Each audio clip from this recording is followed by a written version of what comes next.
Okay, good day na naman po mga ka-Jump Bike. Yun, meron naman po tayong isang Angelino Bridgestone. Yan o. Angelino po yan ha, Bridgestone. Yan po yung mga may mga serial number po yan dyan mga boss. Yan. Po yan ha. Angelino po. Ganyan po palagi ang pormahan. Totoo lang po ha, basket po yan dito talaga ng bata. Pinalitan lang natin ang basket na pwede na pamalengke. Parang kuna-kuna po ng bata yung nakalagay dito sa manobela niya mga bossing. Yan ah. Yan. Ito po yung Angelino na classic. Yun ah. Okay, ano bang maasahan nyo dito mga bossing ha? O presyo agad presyo. 8.5 na lang to. 8.5. 8.5. Makinis pa po yan mga bossing ha. Basta galing po dito kay Magiting Japan Surplus Bike. Magaganda po yung mga ganyan namin ha. Promise hindi yung nambubola. Magaganda po yung mga ganito namin ha. Kasi hinihimas po natin ng maayos yan. Hindi po tayo nagbebenta nung yan, katulad yan ngayon. Ayan o, po, gas-gas ganyan na yung mga langalawang. Inaalis po natin yan. Linisan po natin. Ayaw po ng taga-QC ng pangit na bike. Okay. Basta maganda naman po talaga. Paano matutuwa yung bibili kahit medyo mahal-mahal. Kinukuha po sa atin talaga yan boss. Okay, yun o, Angelino kompleto ang may padlock. Yan o, lock po yan hard lock po yan, tawag dyan. Saddle, wide saddle. Ganda mo po. Para lang tayo nakaupo sa sopa. Stainless po ang carrier nya.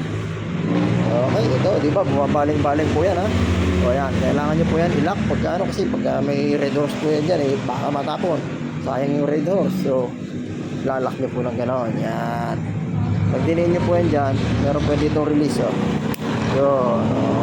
Gaano na po yan Tapos yung bell po yan, nandito ang nakatago. Yan. Yung bell nya. Okay. Plastic lang po yung basket natin nakabit wala po kasing basket Medyo mahal po yung yung basket na stainless. Usap-usap na lang po pag gusto nyo yung stainless yung basket. Okay.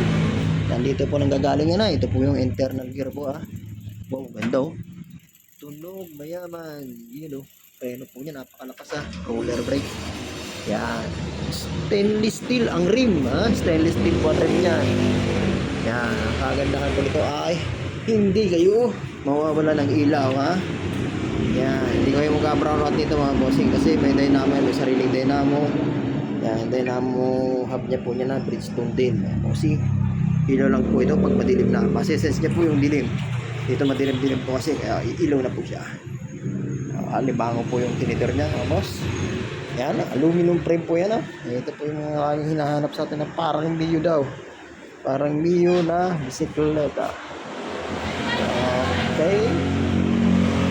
Bless.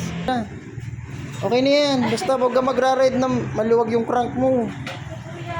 Oo, baka madisgrasa ka niya. Okay na yan. Ingat. Dapat may ilaw-ilaw ka meron. Sindihan mo. Sige. Okay. Lumuwag yung crank ni ate. Okay, saan na ba tayo? Basta yan 8.5 po mga bossing. 8.5. Angelino Classic. Size 26 po pala yung likod niya. Tapos size 22 po ang harap. Yan po palagi ang ng Angelino mga bossing. So, yun. Okay. PM na lang po sa may gusto mga bossing PM na lang po. PM na lang buha po naman mga bike ng Magiting Wow. Yummy. God bless.